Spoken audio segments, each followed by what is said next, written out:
What is going on, everybody? Today is a big day for Nick Sands Presents because today I am sitting here with Jason Hopkins, the man, the myth, the legend. Many of you may recognize him from New Hampshire Eats, the Facebook group that has like, what, 162,000 members? 162,000 members and growing. I've been a member for quite a long time. I came in right around the 10,000 mark. Yeah, so that was, I came in the show before that though too. We figured it out the other day. I've actually was part of the group. From, I think it was like the tail end of 2021, and it was Phil and I. So Phil recruited me. I was in another Facebook group called Merrimack Valley Eats.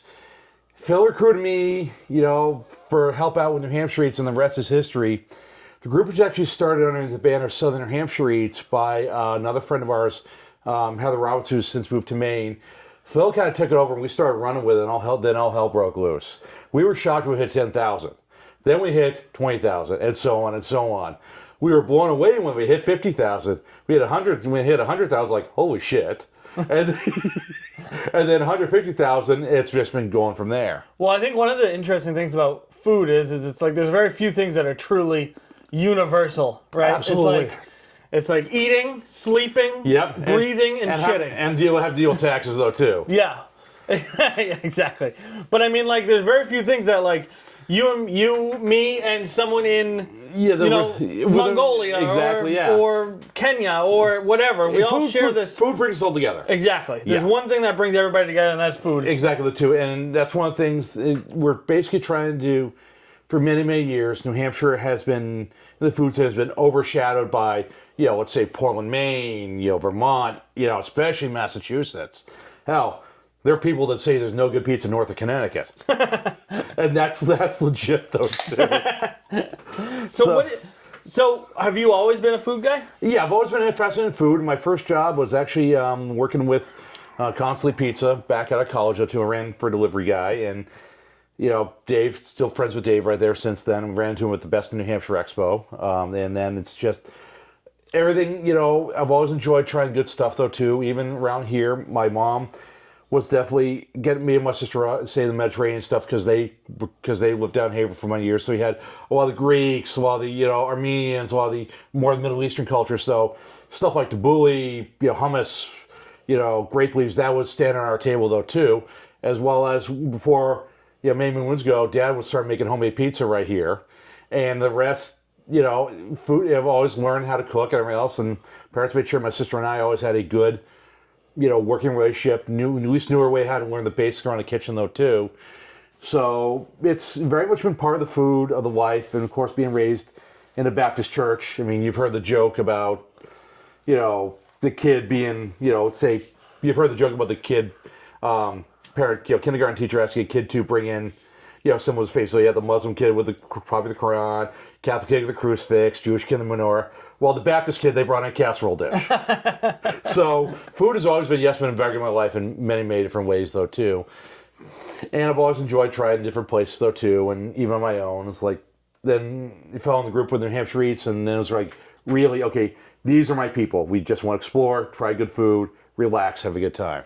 And on my way out here, you let me know that you had actually picked something up from a local... we actually DoorDash. So local eatery? Yep, Cheng Yang Li in Bo, right here across town. What is it? Cheng Yang Li in Bo. Okay. Yep. I've never had it. Oh, it's good. Good local spot, though, too. I mean, it's been around for quite a few years, and, literally the closest restaurant to the house. The Chinese food in most small towns is a hotly debated topic. In Derry, it's one of like the big questions people ask. Chen's Garden down there? We got Chen's. We have China Wind. No. Yeah. I've been down to Chen's before. That's a good little spot. Chen's is where I like. That's where I like. That's the one. That's the one. The old Victorian house. We have dim sum. Yeah, I haven't been down there. I haven't. I've only had that once. I didn't love it. Chen's, I think, is the better one. Yeah. And then Manchester, I've always been a hang-on man. I've always been a fan of what was it? Szechuan House over on Valley Street right there too.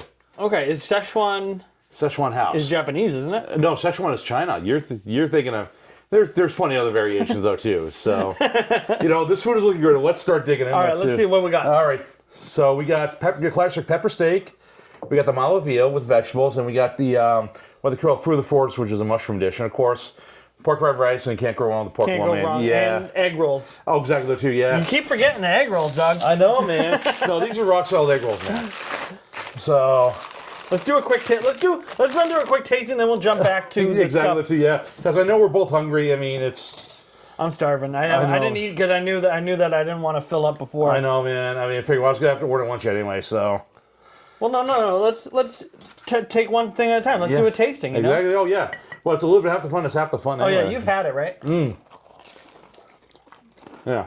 It's a good, solid, classic roll. Nothing fancy.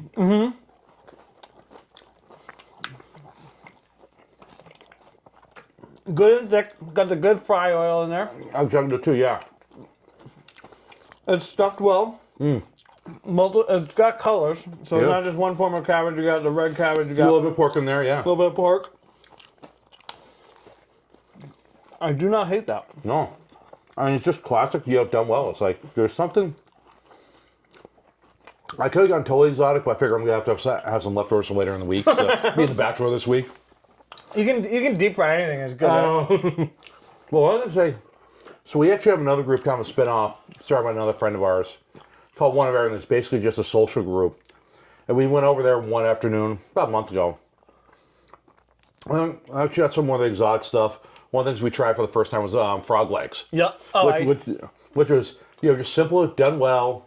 Loved them actually though. they're too. fantastic. Actually, Yeah. New Hampshire has a great gigging laws. If you ever want to go, frog gigging and make yourself some frog legs, you're allowed 1 5-gallon bucket a day That's pretty good actually. with no, I believe it's no permit needed. Really? You can just go do it. Well, I suppose things being I would check that with your local municipality, but I believe it's 1 5-gallon bucket a or day. New Hampshire fishing game though too. So Yeah, without any kind of permitting, you allow can me to get. serve you up some of the pepper steak right here. Thank you so much. Go with the classic right here.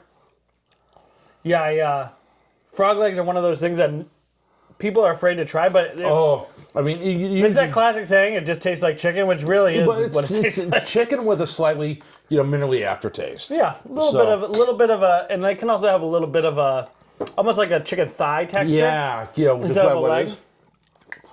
So you get your classic pepper steak, brown sauce, Very good. Well, that brown sauce has had something interesting. Oh there. yeah. Well, these guys know their stuff though too. I mean, they got a location down in Bedford though too. So Wow, that is really good. it was simple, well done. Steak, very, very nice and tender. Yeah.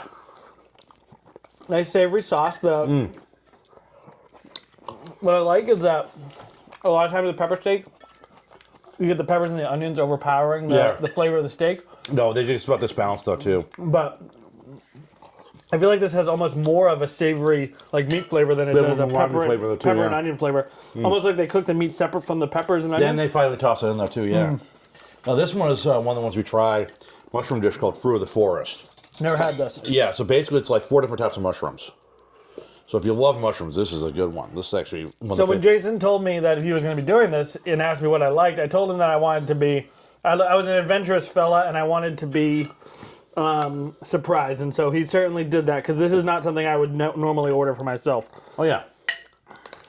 But I do love mushrooms. It's just not something I would pick up. So do you try a lot of new foods often? As much as I can though too. Sadly, with my work schedule. What do you do for work? I would drive a truck for a living, but I'm off on the road early mornings. So I've got my standards I go to them on the weekends. I like trying stuff, especially wow. with friends. Yeah, This is phenomenal. Sorry, I didn't mean to interrupt you. that's fine though too. Yeah, I work for Yoshimo Company, but if I have the opportunity, I'll try stuff. Say I'm by a job site, I need something for breakfast. I found a couple interesting bakeries down in Mass though too.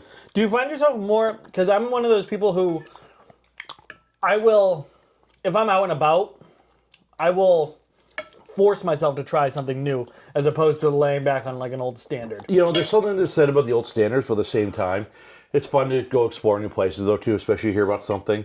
There's a few like I've heard or places you drive by. A couple good places I finally drove by and finally had a chance to check out a while back down in Milford. You had Papa Joe's Humble Kitchen, which is a great little burger spot. And the other one right down the road in Brookline is called Sunday Drive. And they do like 30 different flavors of soft serve. It'll blow your mind. So One thing I want to talk about, those mushroom dishes, really, really phenomenal. Yeah. All of the mushrooms having a different texture, yeah, it's all different flavors though too. slightly different flavors. And I don't know if it's the carrots. Yeah. Something down in like an almost sweet aftertaste to it. Yeah, it's probably carrots or a little bit slightly sweeter. That like hits right at the end. Very, very well done. I saw the sauce and expected it to taste the same as the. No, very pepper steak. distinct too. Yeah, and that's what this place does. They keep the dishes very distinct. Yeah. No, they did a very good job. So, what is your curiosity about New Hampshire Eats though too? That caused you to brighten my doorstep this fine afternoon. Just curious what the group has, how the history, or Oh, I'm sorry. I thought. Yeah. What was the question? so. What caused you to be interested in New Hampshire Eats though too? What caused you to decide to finally get on your schedule? I think. Or did you just run out of ideas? No, it's actually something I wanted to do for a while. Anytime you have a large group like that, it's one of the things I wanted to get into after was just like how difficult it is to manage something like that. Because I mean, you guys probably have what 7, 8 admins. Try about 14 of them. Do you have that many? Yes, and we're all spread. The other thing is, admins we're also spread all across the state. We got a couple on the seacoast. We got a few in the Merrimack Valley here, like myself. We got a couple guys, a couple people up in the North the Claremont area, a couple people over in the Keene area, Lakes region, which also helps us bring in perspective to what the food scene is going on in the Granite State. But I think what's interesting about that is just like the mass number of people. You figure you have 14 people to try and control 162,000 people. Yeah. This is, I mean, you guys, as an admin, I've been an admin for a large group, you read every single comment. Oh. You have to read every single post because you never know when something might slip through. We also have some of our members who are happily use the report to group feature that make our life a little bit easier, for crying out loud. Right. But still, that plus as a job. I know. And it's a full-time job to do that. And so I'm curious, what is it that, like, what are you getting out of that makes it worth that level of work? It's basically bringing the people together, though, too, and helping build the food scene in the Granite State. We've seen so many people over the years just, again, dismiss New Hampshire, drive through there, or as people become aware, as let's say they move up. Let's say you have a transplant from California. It's like, okay, I'm dying for a fish taco. Where do I go? And some people find these hidden gems right there too. You find places like, one place we went to for like really good Mexican lately too was Reyes over in Manchester. Mm-hmm. And another one down your neck of the woods. Have you been down to Los Reyes? I have. Yes, in that case, you know how good that place is. I'll be honest with you, the best Mexican place that I've ever had closed recently. Which one? In Derry. It was La Herradura. Oh, no. They were unbelievable. Their chicken tortilla soup was honestly just like, I can't express to you how good it was. It was owned by a family. It was a wife and a husband that ran it. They did everything. Yeah. She was using her mother's old recipes. It was like really, really authentic Mexican food. It was unbelievable. Now, that's exactly why Reyes has been getting a lot of press lately, because of the fact that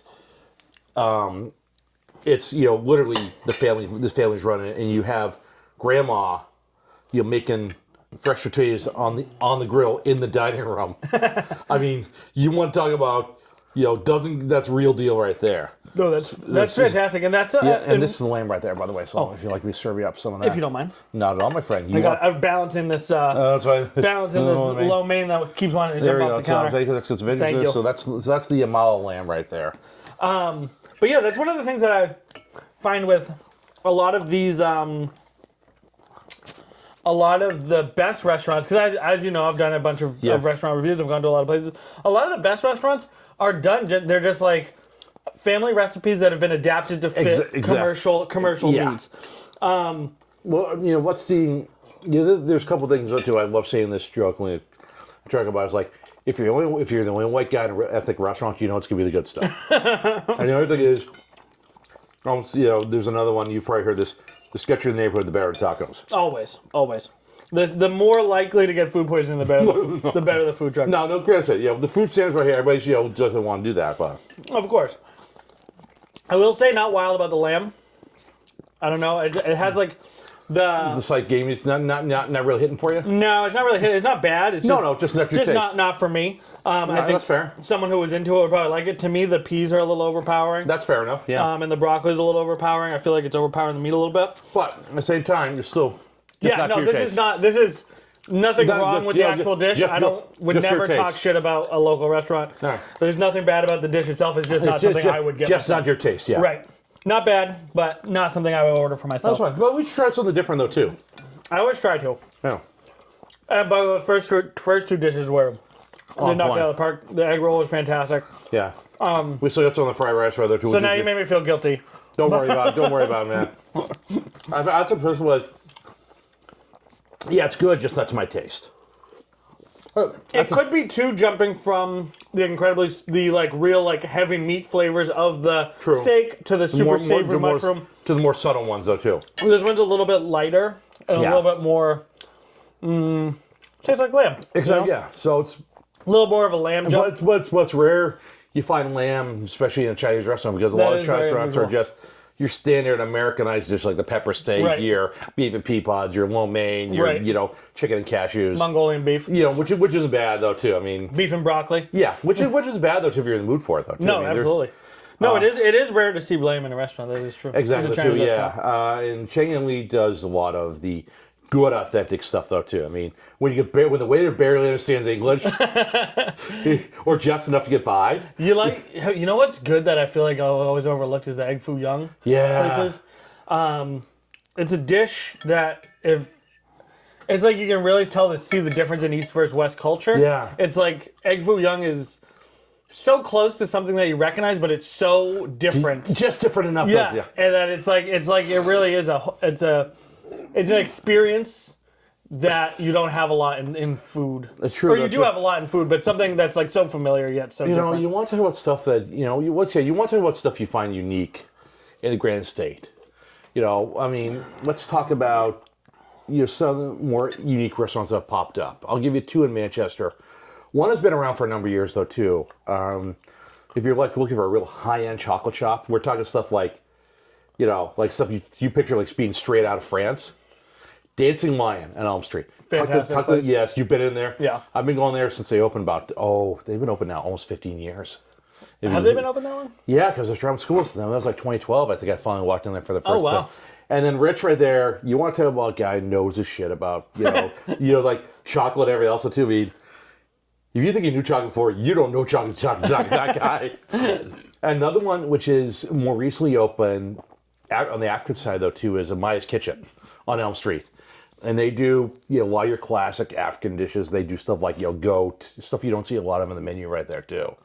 And just tucked away, right down Elm Street, right next to the coffee shop. And most people walk by, it's like, Wait, where is it? it's right on Elm Street. Okay. So roughly, so if you walk down where Grand Con is, you go up a block. Yeah. It's tucked away next to Mo's Sandwich Shop. Okay. And they've opened it used to be Queen City Cupcakes in there. Okay. Yeah. But Elm Street, that's another hidden gem. But at the same time, there's a lot of places across the state that you see have been absolutely rocking it lately. There's a lot of places too that you find, like you were just saying, there's African place which is on Elm Street. But do you remember the place that used to be next to the old Double Midnight location? That it was a Kathmandu Spice. Yes. It was like a Nepali restaurant.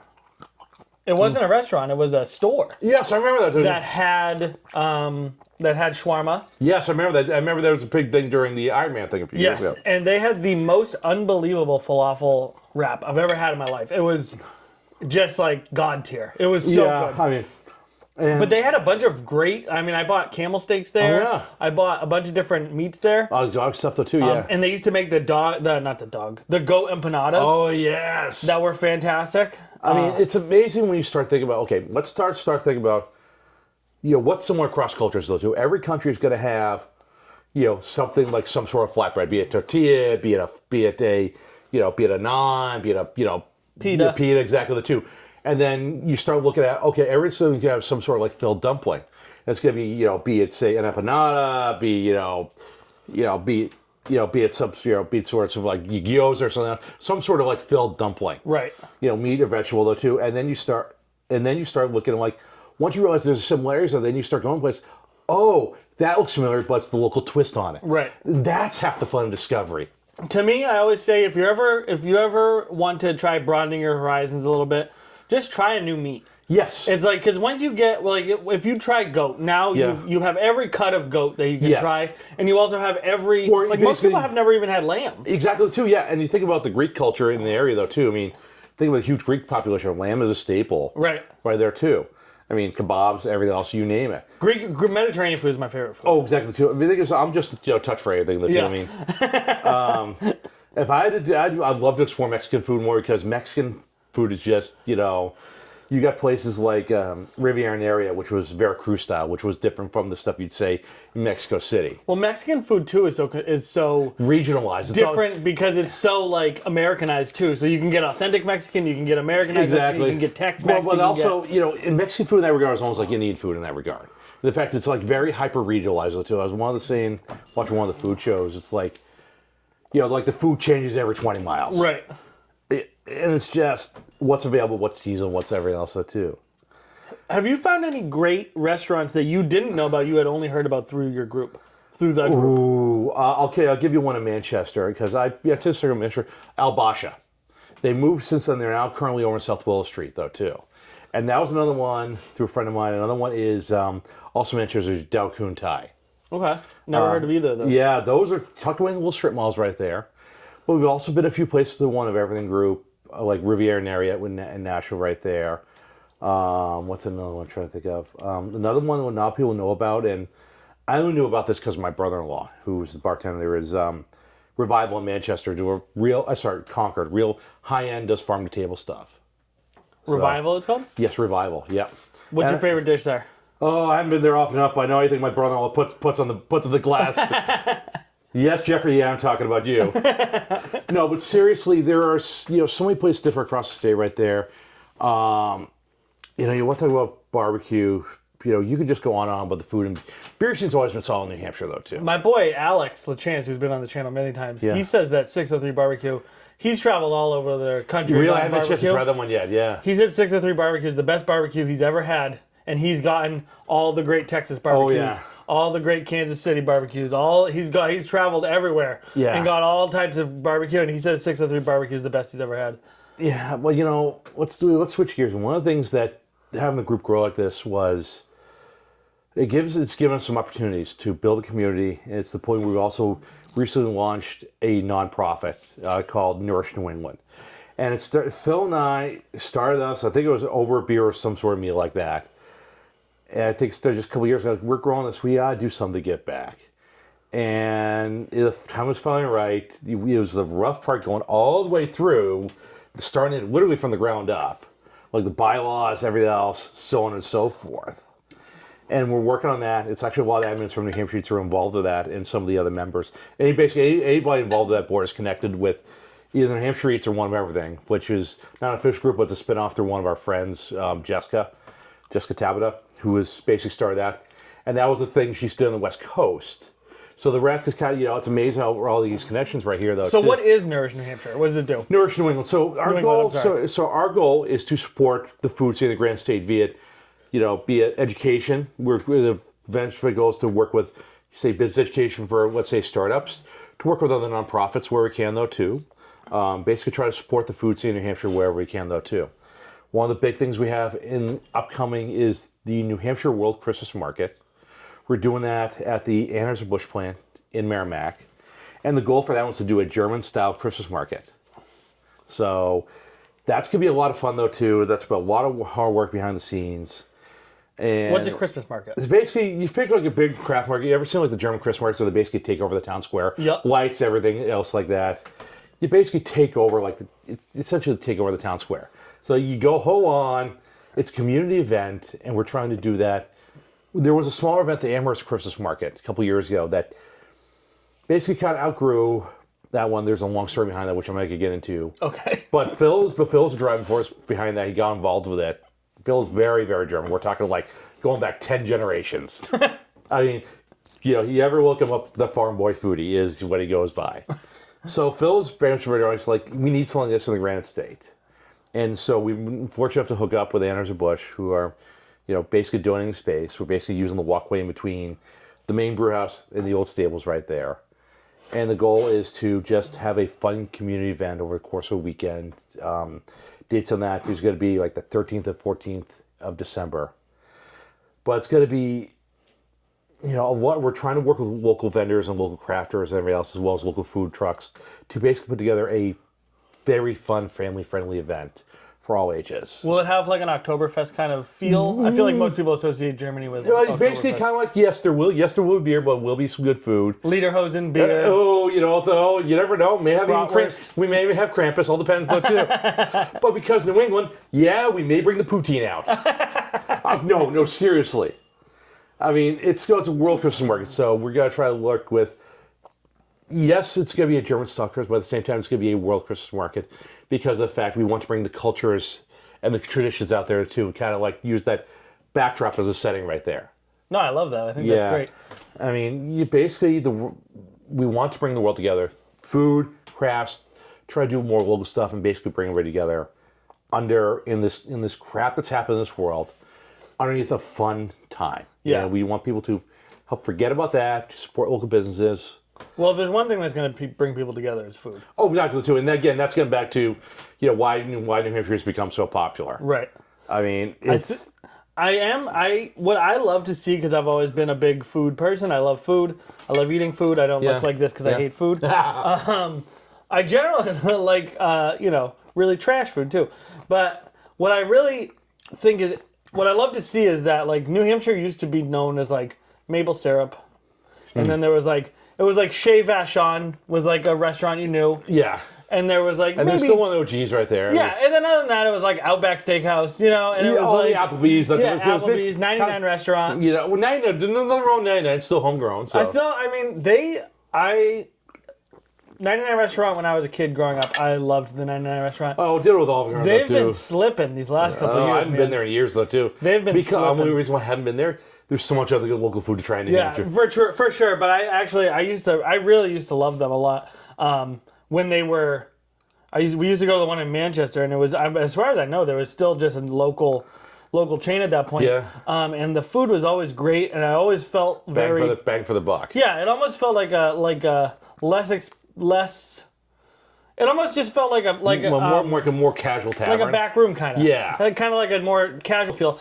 But lately, they really have leaned into the TGI Fridays chain feel, and I just don't like it. I think it's so, especially and the people are now with the rise of groups like New Hampshire Eats and other ones, stuff like even though there's like Maine Eats, Vermont Eats, that type of stuff, and even Merrimack Valley Eats, which was kind of where this started though too.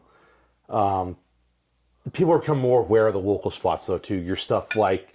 The better chains like T-Bones, and stuff along with that though too. Yeah, go ahead, dig in the pork fried rice. You can only judge a Chinese restaurant by their pork fried rice. Oh, and the lo mein though too. Come on, the lo mein, true. Yeah, I mean pork lo mein. Come on, you little bugger. Yeah, don't worry, it's sloppy. It's all good. Yeah. I am generally a veggie lo mein guy. Oh, I did not know that. I prefer. They didn't have the house lo mein available today for some reason. So. The house lo mein. Basically, the shrimp, chicken, and beef together though too. So basically, all three of the above. What's a restaurant you think is better than the reputation that it has? Ooh. All right. Talk about hole in the wall. So, give me an example of a restaurant you think has a crappy reputation. I'll give you an example of a restaurant I think is better than the reputation it has. Yeah. And that is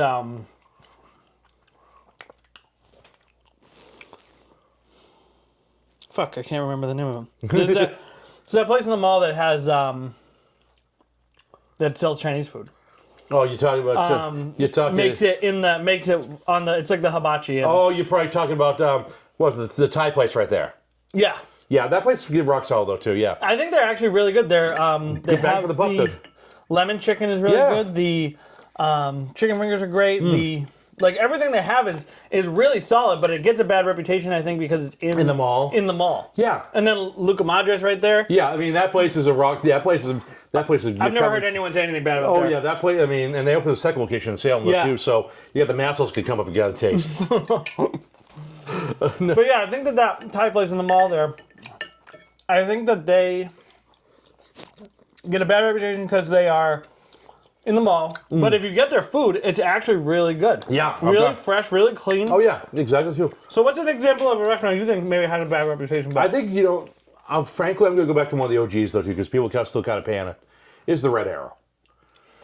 It's like, yes, it's a place, especially in Manchester, the place you go when after the bar right there, but at the same time, you go in there for breakfast, it's consistent, it's rock solid, the staff is always good, the coffee is always high test. the thing about the Red Arrow is people quickly forget where they came from. Exactly, yes. It's like, how many times has the fucking Red Arrow been there for you? Exactly, At yes. 2 a.m., Well, you get out of the bar, you have a hankering for some fucking Or mac and basically, cheese. it's like, you got an morning flight, the only thing open for breakfast, and it's like, you need something heavy duty to get you through the day. I mean, is it fancy? No. Is it rock solid? Dude, they opened that place in Londonday. I go there a couple Oh times. yeah, I mean, couple times a month. That's a great break, for my fellow truck drivers out there, because of that they actually got truck parking. It's a break from the usual truck stop food, and the way you find all over the rest of the country, like your country kitchen, your Subway, your Arby's, your Subway, you name it. The stuff that's going there. That's a bit of a throwback to a nice old school, stick to your ribs, meat and potatoes, no bullshit. No bullshit place. And when the place where you walk in is like, there's your 15 kinds of pie. There's your 15 kinds of pie right there. We just, you made right there. The 15 kinds of pie thing is great. I actually completely agree with you. I think people do forget that the Red Arrow really does have a good menu, a good selection, and they got everything. They got quesadillas. They got and you get everything 24/7 too. It's like you want a hamburger for breakfast? Sure, go all the way there too. I mean, you want steak. You want a country omelet at 4 o'clock in the afternoon. There you go. Exactly. I mean, there is a place for that though too. I think that's 100% accurate as far as a place that doesn't get enough credit. I feel like Red Arrow falls in line with Taco Bell, where it's like people forget. They forget. It's fun to shit on Taco Bell until it's 1 a.m. And you're driving home from the bar, and you really want to fucking crunch out. Or basically, you get off that late shift right there. It's like that's the only thing open there too. It's like, damn, I'm hungry. Damn, I only got $6 in my pocket. Okay, at least get something halfway decent. Exactly. They're always fucking there for you, and you fucking don't show up for them. No, I mean, here's the so. What are some of your favorite gems in the state? My favorite. I mean, I mentioned Luca Madres a second ago. I think that they are absolutely crushing. Unbelievable. Yeah. I think that the what they have is unique and it's fun. I've never gotten anything bad. I've tried just about everything on their menu. Just phenomenal. And also, what most people don't realize is they have a ton of shit that they fly in from Greece. The Greek sodas. I mean, they're making the coffees right there, ready to go. Dude, the baklava, all of their little, the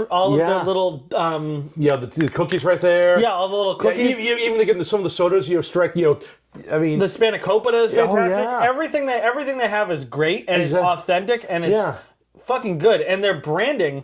Oh, I mean, their branding is like they did it all themselves though too. Yeah, and it's unique, it's colorful, it's memorable, but it's not over the top. I think the thing that actually hurts them is their branding is so good that people assume it's a chain. Yeah. I've mentioned that to Chris, but I'm friend with Chris. Yes, Chris, the owner. yeah. And I've mentioned that to him in the past, and he said his wife is just so good at it. Though that's amazing though too. I mean, now let's also talk about a couple of the chains that you kind of shit on but are still rock solid. I mean, I'll give you one. Dairy Queen right there. Who? Dairy Queen is like you kind of love the shit. Dairy Queen is the bomb right there. So good. But the thing is though, for chain ice cream, yes, it's consistent right there. Well, let's talk about move on to like other local stands. Did you tell me? Actually, let's hang on Dairy Queen for a minute because I want to talk about Dairy Queen.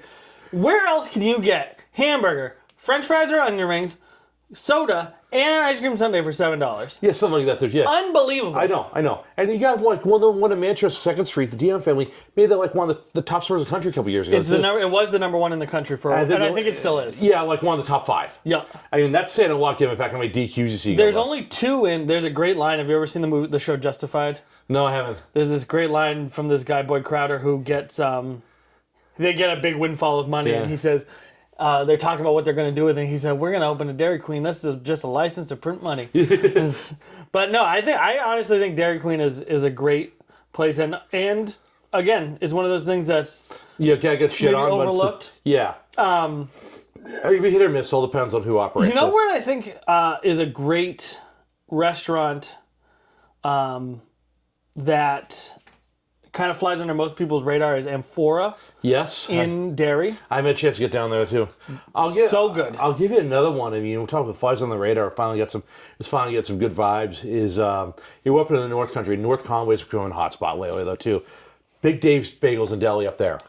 I mean, the only place There's only one bagel. I'm a Manchester native. There's Oh, only one bagel. You're going Bagel Cafe. There's only one bagel place for me, baby. No. There's nothing wrong with that too. But in the North Country, it's like, no. Granted, I've lived in Manchester. Almost every morning I was there though too. I mean, Bagel Cafe. That family, they've got themselves a nice little empire. I mean, that's real deal good shit. That's the real deal. But you look at Big Dave's, same deal though too. New York transplants, but the only place in the state you actually find pork roll / Taylor ham, depending on which part of Jersey you're from.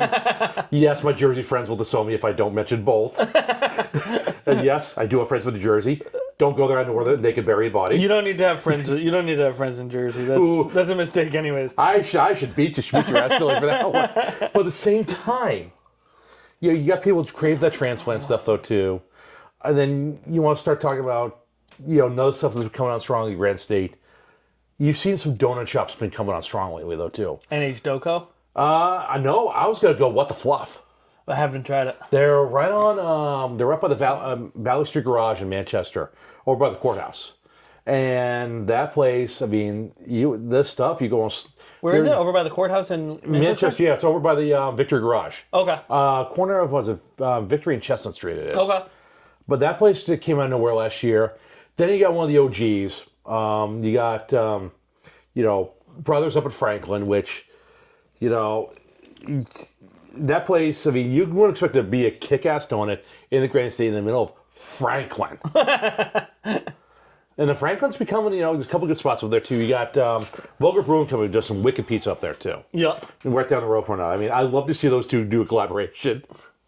Then, of course, you got one of the classics in Wyndham. You got Clem's, who has been around forever, though, too, where they have some of the, They have great donuts. I know. Their cream is a little much for me. That's fair. A little too sweet. But that's and one of the ones I But got. their donuts are phenomenal. Another one I want to just shout out New Hampshire Donut Co. because Yes. they are the only place that I've had. They have the best cronuts. Yes. Unbelievable cronuts. If you Actually- get their brown sugar cronut, I fucking dare you to eat that. I'll give you now. another one. Flight Coffee Company has some excellent. Orgasmic. Flight Coffee Company has some killer cronuts. Yeah.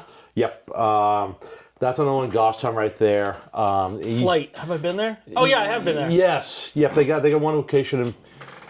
Right next. Is that they're right next to a butcher, right? Over in Bedford? Yes, but they're also their location was in Goffstown across the hardware store. Okay. And I work actually right up the street for there though too. Oh, okay. So sadly, I'm usually rocking and rolling all the time to pop in though too. But another place we're talking about Goffstown, it's just a good place that still kind of flies under the radar, does really good stuff. Nothing fancy, but they do it well. Is the Village Trestle? Yes, there's a bit of a dive bar atmosphere, but you go out there, they do stuff like the Bill Joe Burgers. They do some unique stuff with their hot dog of the week. They're doing some unique stuff on the menu, but it's your classic pub fare, just tweaked a little bit. I think you need to look at a lot of people being a foodie is like a big thing now. You know what I mean? It's like a big word. But like the best or being a foodie influencer. Best food is rarely out of reach of the average person. Exactly, the two. Yeah, you just gotta work your ass off a little bit harder to find it though too. Yeah. You gotta find it, but it's there, and I don't feel like there's restaurants that I could never afford to eat at that probably have great fucking pasta, but I know there are fucking pasta places that have. Oh, what's the one everybody talks? Angelina's right there. Angelina's. Yeah. I mean, there's a ton of places that have great food. That is just as good as those fancy restaurants. You just need to sift through the shit to get to the good stuff. Or even some of the food trucks though too. I mean, we'll give another shout out to one of our friends, 603 Empanadas. She's mostly down in Tuscan Village, so if you look beyond Tuscan Village, park down there. She did have her own restaurant, 603 Beans and Rice. Then, things changed.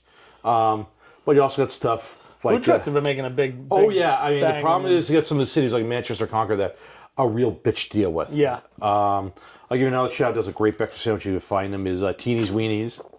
They got a I'm not sure how they got these English ones. About as They're big speaking to me. They're big as my fist. And, they do the eggs fresh. I mean, they're fortunate one of the local cars and coffees right there. Also Concord, you get Cars of Coffee. Give a shout out to Revelstoke right there, which is a great little coffee shop there. We're doing giving back to the community.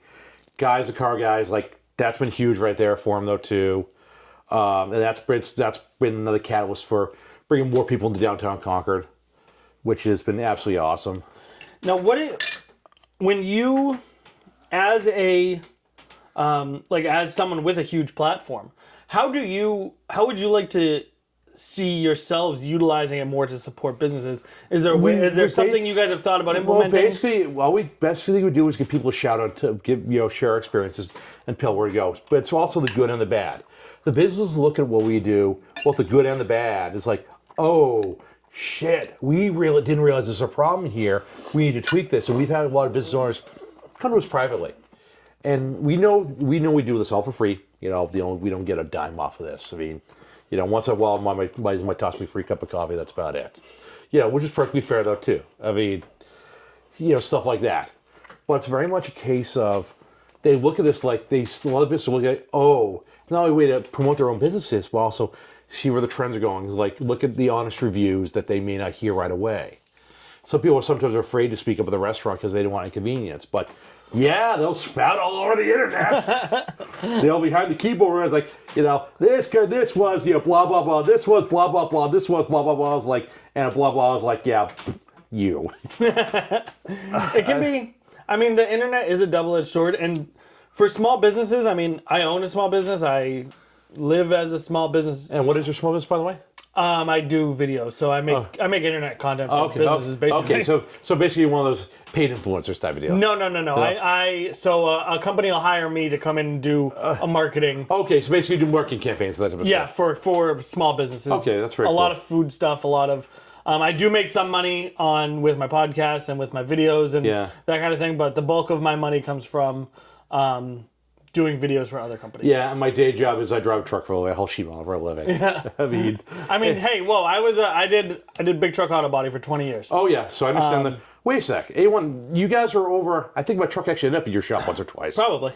There was a number of years back, had a Ryder box truck from Northeast Shimo, streets we were back to, had 2 panels replaced. Yep, probably. And also we had our yellow Kenworth at the time. I've done a lot of work on for Ryder and else. For Ryder.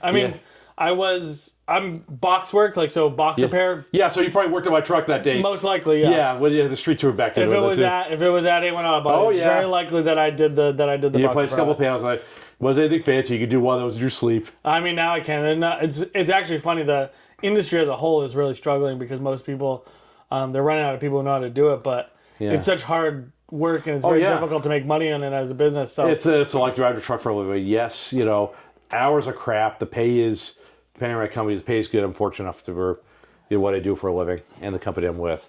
But it's a case where, it's very much, but at the same time, I've also had a chance, the boss, if I'm going to stop for lunch somewhere, is like, yeah, go ahead, just let me know when you're back, give me a rough ETA when you're back to the shop. But I also use the opportunity to, let's say, swing by the donut shop and get donuts for the guys on the way back. The dog, they appreciate that. I'm the one of the drivers who actually does that. There are 4 drivers that does it for them, and it's saved my ass a couple situations. I think.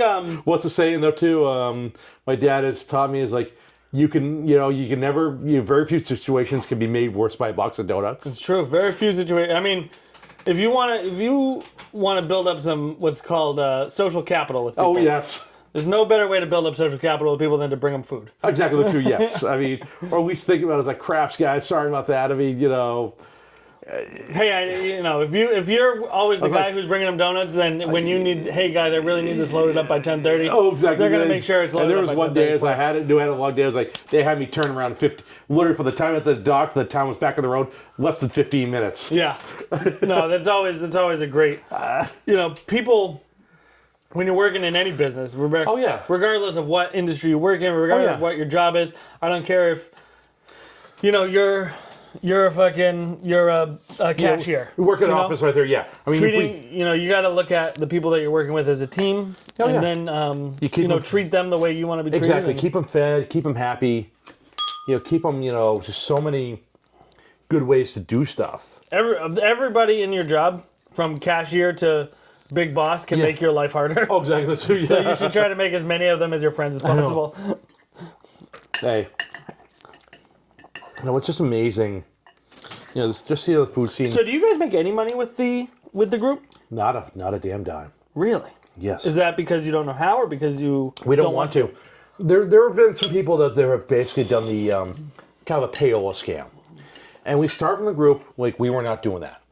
The only thing we get is once in a while somebody's like, yes, we'll toss you a free ticket down to the taco tour once in a while though too. We want you to come on.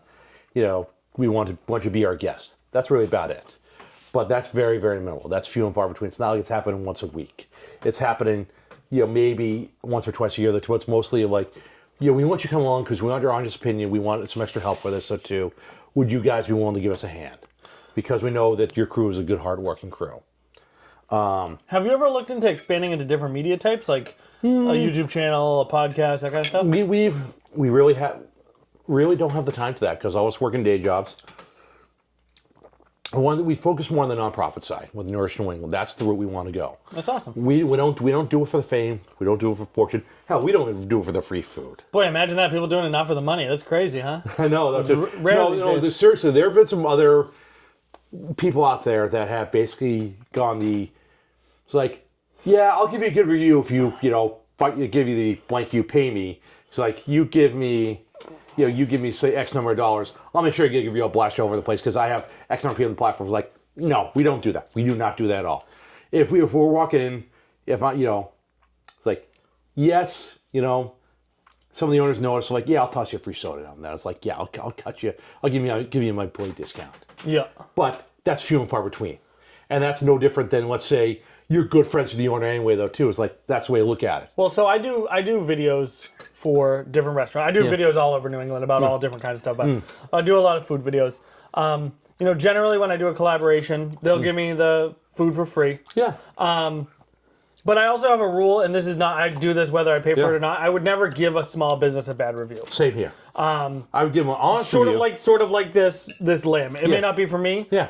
If for something catastrophic happened at a restaurant and I just hated it, then I would simply just not use the video. Same here. Or you basically use you reach to them in private, like, guys, this was a shit show. Yeah, I would just not use the video and I would talk to them in private, but I would never ever I've done that too. We've all done that too. Blast a small business who's just trying, especially in something as subjective as food. Exactly. So it's like, you look at the service, like, take the manager aside politely. It's like, Mr. So-and-so is like, yes, you love your food, but we've noticed these little hiccups in service, though, too. And the goal is to, like any of those, continuous improvement, make the entire scene better.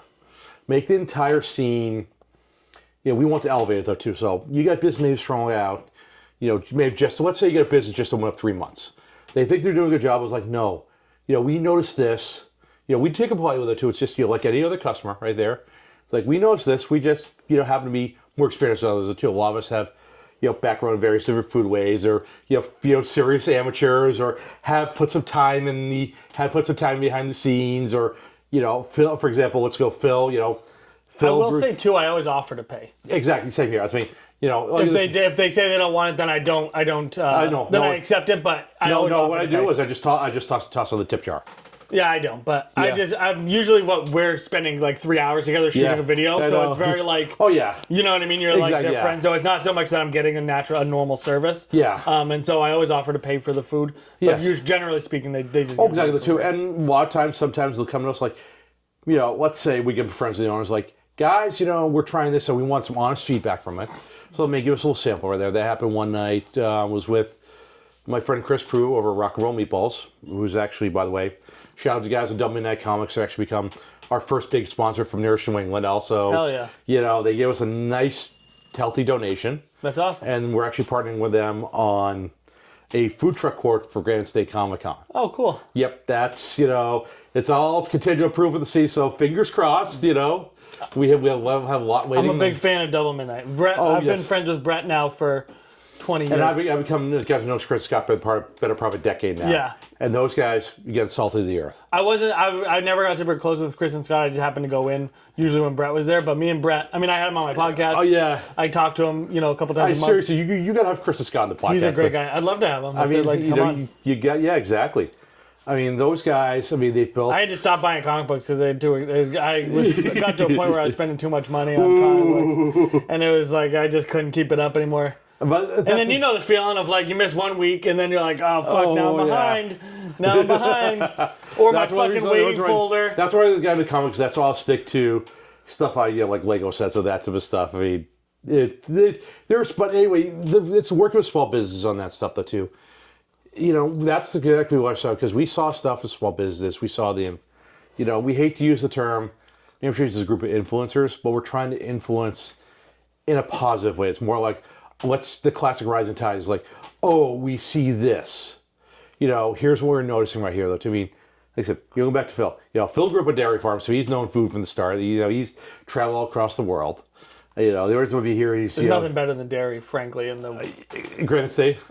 Just in general, there's nothing better than. No, when you grew up, if you name my top 5 favorite foods, every one of them is dairy. Ooh, so pizza, ice cream, like ice cream, cheese. Yeah, I know, yeah. You know, it's like what sour cream. What's what's a taco without sour cream? I know exactly.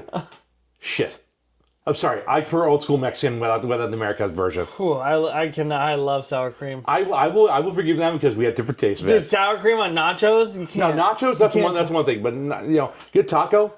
You don't need lettuce or sour cream on it. A lettuce I never get. Sour cream I always like a little sour cream. And I understand just a little bit dairy cut through stuff.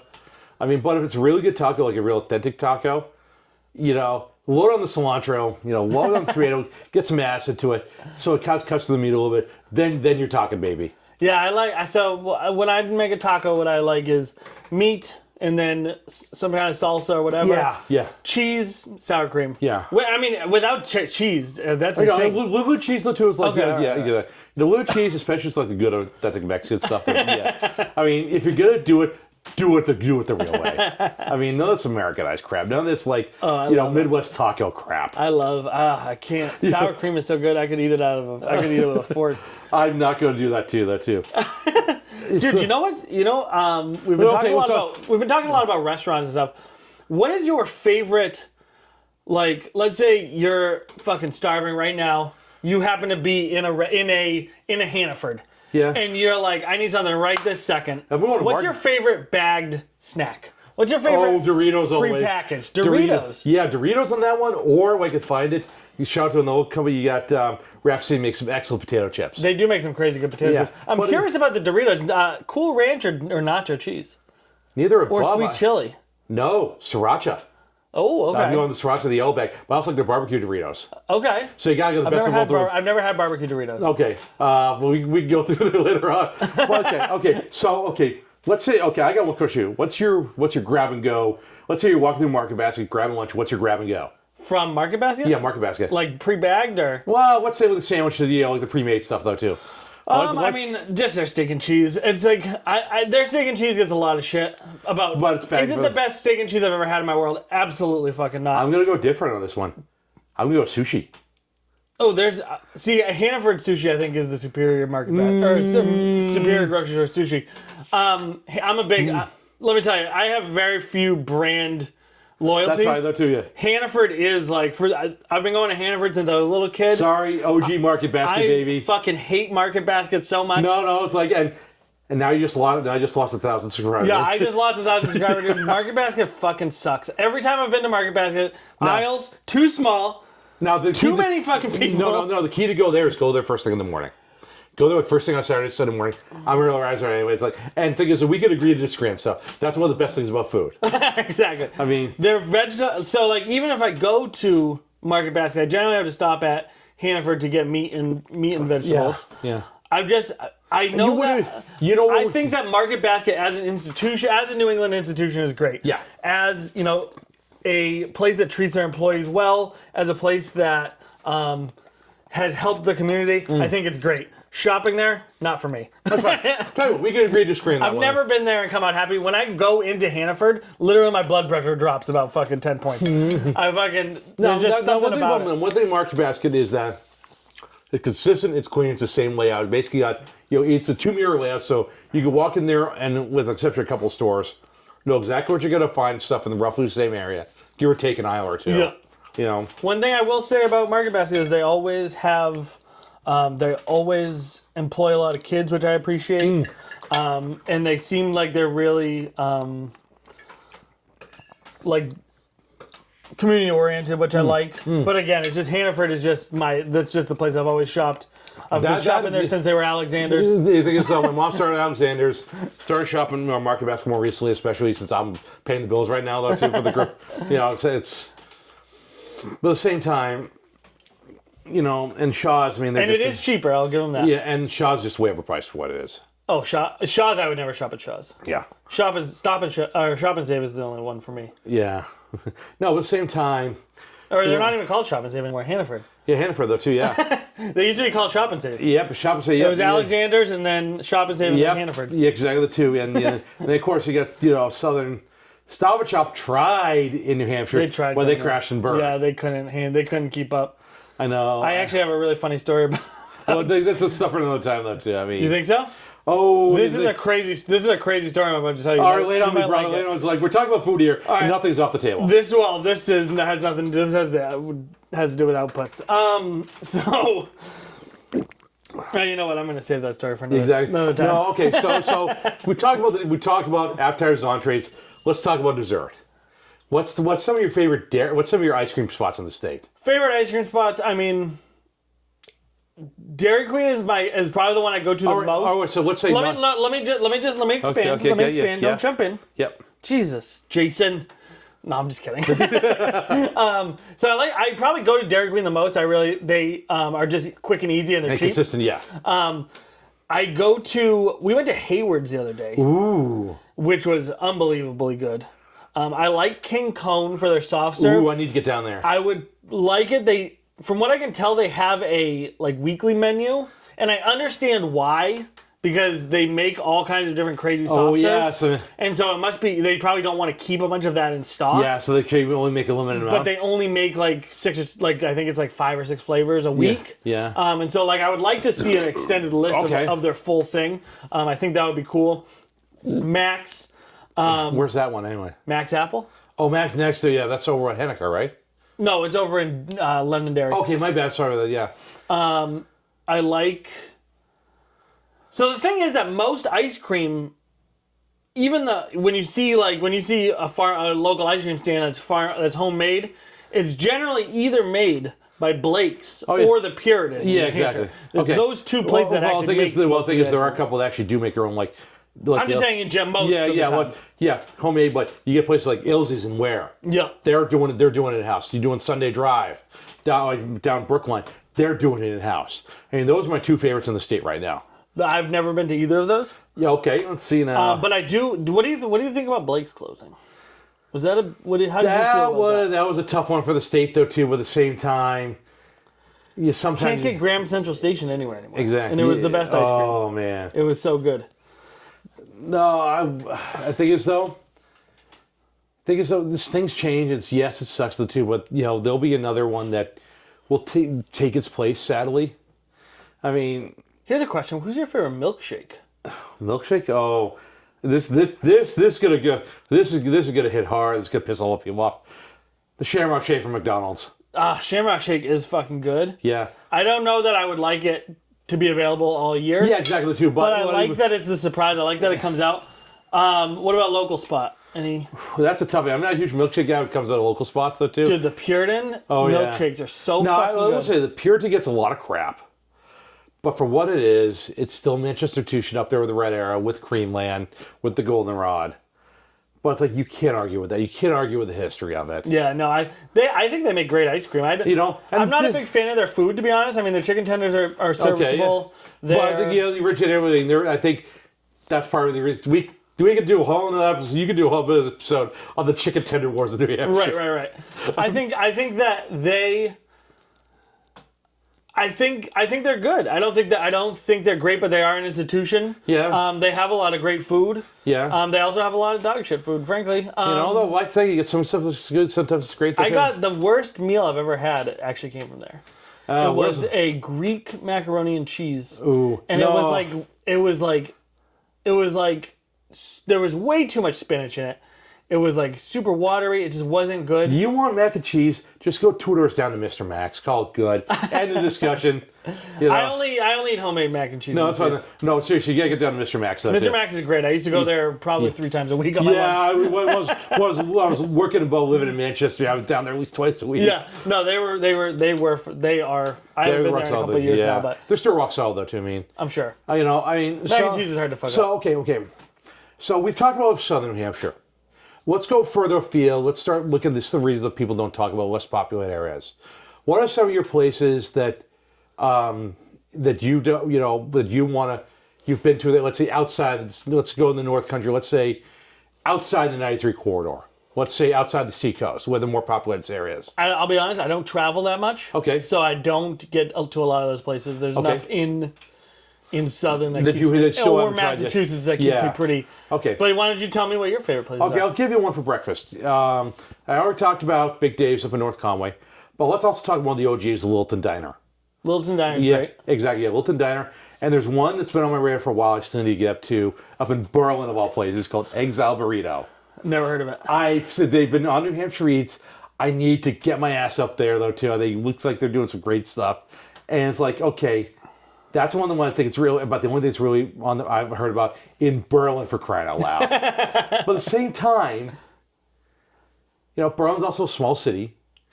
But at the same time, if you got a burrito, it's gonna be worth going up to. Maybe it's gonna be. Maybe they're gonna go Renaissance one of these days. I mean, what are the top 5 restaurants you haven't been to in your life? Can be anywhere, doesn't have to be in New England. okay. That you want to go to but haven't had the opportunity. Ooh, that's gonna be a tough one, man. I mean, I'll lead it off. I want to go to medieval times. I've been there, done So that. bad. Been there, done that. Not worth the effort. No? No, Oh, it looks it's so dinner and fun. show though too. Now, granted, I want to go down. I'd love to. No, you want to talk about food? I just love to eat my way through Japan. Okay. That's on my bucket list though too. I'd love to go, visit Germany and just, it's part of the pun. Find the best of the worsts. Stop it. All right. Well, that's how we're ending the podcast. Goodbye, Jason. Thank you again, folks. Seriously, you want into there? You want to keep No, rocking? I was just kidding. Go ahead. No, I'm sorry about that. No, it's the thing is, so I'd love to, I'd love to explore some of the more hidden gems out there. I had the chance to go to New Zealand last year, and the foods in there is definitely interesting. The meat pies are incredible. Right there, a lot of small bakeries. The Indian food is actually pretty good though too. And the barbecue down there is insane. The barbecue and the grilled stuff, because they have local beef and everything else is absolutely off the chain. I was fortunate.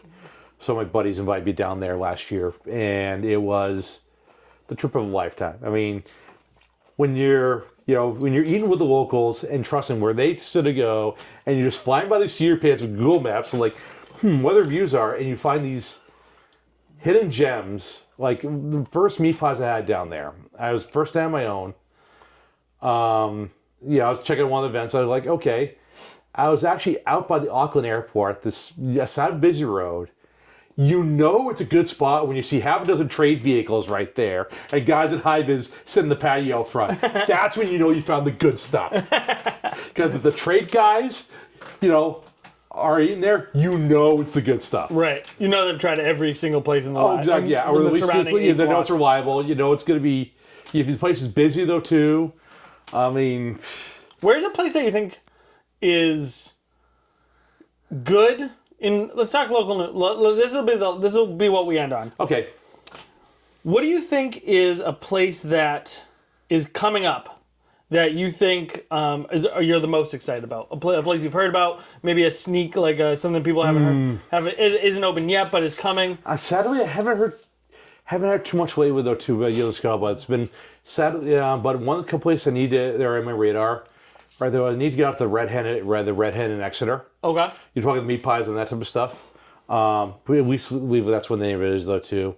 And I still get down to 603 barbecue. I mean, and that's right down. That's really across town for me, but I still gotta get my ass down there. And I still need to try the.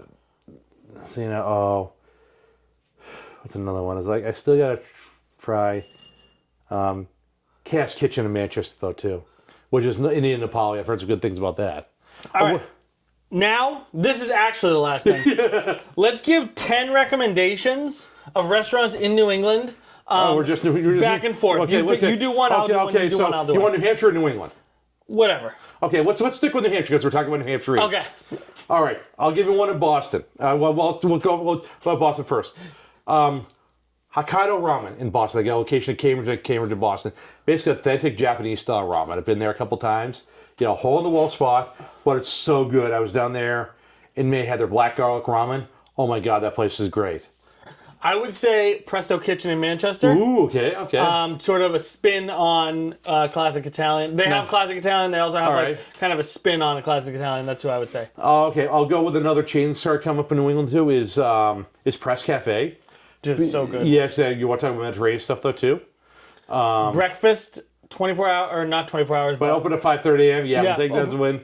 Yeah. Mediterranean. On tap. Yeah, I was good at that too. Just a good consistent though too. I mean, and that's the one that's different up and coming, still homegrown chain. A little there. pricey, but the quality is and they have a drive-through, which is nice. Well, it's usually the one Bedford location is absolutely insane though too. This is actually the thing that I think is very funny about that place is they have this drive-through, but almost all of their food you can't eat it while driving because it's all like medium eggs, like eggs over medium. It's all this runny stuff. I've literally never gotten anything from there and then successfully eaten it in the car. And I'm not sure I want to see their interior. No. All right. So what do you got next, man? I would say I would actually say Amphora. Okay. Again, it's a Greek place.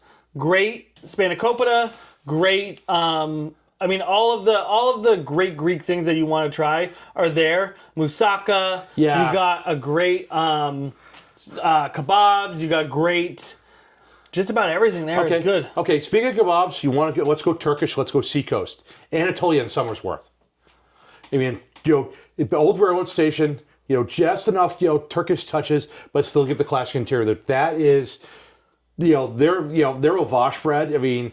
It's like a pill to the side of your plate, literally piping out of the oven, and everything else. I mean, that just starts from there, it just gets crazier from there. I would say Tripoli's. Okay. If you've never been to Tripoli's, they got everything. Oh, the beach pizza, right? The beach pizza is great. They also have a ton of pastries. Oh yeah. Their bread, their rolls, all of their baked goods are fantastic. Okay. I know that it's like a big Cristaldi's versus or Christie. Yeah, but if you like it, that's all that matters. Christie's versus Tripoli's pizza, but what I would say is try the beach pizza, but try some of the other stuff too. You're not going to be disappointed. All right. I'm trying to think sweet stuff though too. It's like we talked about some good stuff. How many is that? Is it 5? Yeah, it's like 5. I got to think. I think going on number 6 here though too. I mean, I'm trying to think. I mean, there's just so many good spots out there too. It's like you got to put me on the spot for crying out loud. What about a food truck? All right, I'm gonna go 603 Smoking Q. Okay. Well, no, actually, scratch it. We talked about Teeny's Weenies. Okay. Let's go Teeny's Weenies on that one though too. Okay. Because those guys, rock and roll, good smash burgers. They do a lot of good stuff though too. They've been doing some amazing stuff. Okay. Yeah. Okay. What do you got? So man? what do they have? Smash burgers. They mainly do barbecue, but they also do some catering. That does do some private events. And that's Teeny's Weenies. Do they have? No, it's a Smoking Q though too. Oh, I'm sorry. Yeah, Teeny's Weenies does sausages, but actually we're kind of doing 2 back to back. So you talk about food trucks, I'm giving you 2 of my favorites right now. So Teeny's Weenies, Smoking 603 Smoking Q. So okay. What about you for food trucks? Food trucks. So there used to be a food truck that was a cup. I cannot. You put me on the spot and I can't remember the name. Well, you didn't put me on the spot. I put myself on the spot. They're a cupcake food truck in Manchester. Yeah. And they recently got a spot next to my friend Alex's wife's hair plate, or not hair. She does like permanent makeup and stuff. Yeah. But anyways, they're a cupcake and like cake place. They're really great. They just opened a cool spot that's kind of like a hang out and eat kind of thing. Really good. But I can't fucking remember their name. They'll tell you, we'll put the links in the comments, right? Okay, hold on. No, we're just gonna look it up. It was.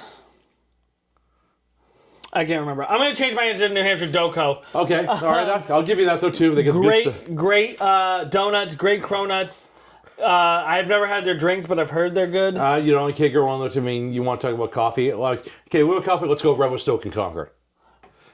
Great guys. They do the cars of coffee in Concord. Always try to build a community right there. Nice little coffee spot is my favorite coffee spot closed actually. Oh, 88 Coffee. I heard about that. Yeah, Manchester. They turned to be like Big Cat Coffee at some point, right? No, they got bought. They got domained Oh, that's right, because that's over there. by the city, so they lost their business and got paid very poorly for it. Thing is, we don't need to go there right on it. No. No, it's like this. It's about the food, not the politics. No, but they were great. Well, this in this case, politics killed some great food. I know. They were a great place. I loved them very much, and I'm sad to see them go. My favorite coffee place is I actually don't have a favorite coffee place. That's fair. I have very high blood pressure. And I had to make the choice between coffee and energy drinks, and I chose energy drinks over coffee. I mean, Come on, you were talking about Luca Madness, so let's call that as your favorite coffee spot. okay, Luca Madness is my favorite. Is a great coffee spot. Okay, so basically we got one more though too. Okay. All right, so let's all end this one. I was like, look, I'm sorry. Let's talk about a good breakfast spot. Purple Finch in Bedford. They're great, and this is the. You get to finish on the last one. I'll hit a breakfast spot, and I'll just say Tucker's. Oh, you can't go wrong with Tucker's. The least kept secret in New Hampshire. Yes, but at the same time, good crew, consistent stuff across the board. Consistent stuff across restaurants too, which is tough to see. Great team. I mean, they use a lot of local products too. Well, my friend, it's been a pleasure eating and chatting with you. I appreciate you doing this with me very much. Hopefully this doesn't break the internet. Where can people see you? Oh, you can find New Hampshire Eats on Facebook. Just search New Hampshire Eats. You can search for Nourish New England. Also on Facebook. We do have can't remember the website off the top of my head, but we can include in comments right there for you. The World Christmas Market is coming up. And you basically find me driving a truck, if you see a box truck, it says any assembly the doors, that's me driving down the road, usually a Coke or a Polar Seltzer in my hand. Hell yeah. Guys, Thank you again, folks. Thank you so much for watching. I appreciate you. I love And words of Weird Al, just eat it. Mwah! Bye.